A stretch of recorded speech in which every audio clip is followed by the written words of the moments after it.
بسم الله الرحمن الرحيم والعصر إن الإنسان لفي خسر إلا الذين آمنوا وعملوا الصالحات وتواصوا بالحق وتواصوا بالصبر.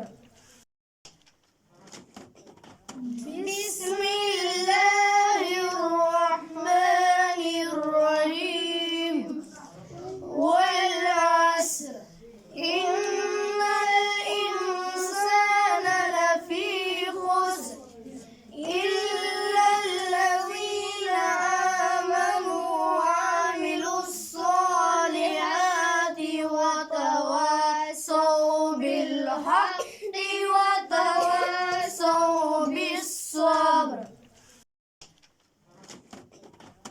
بسم الله الرحمن الرحيم والعصر إن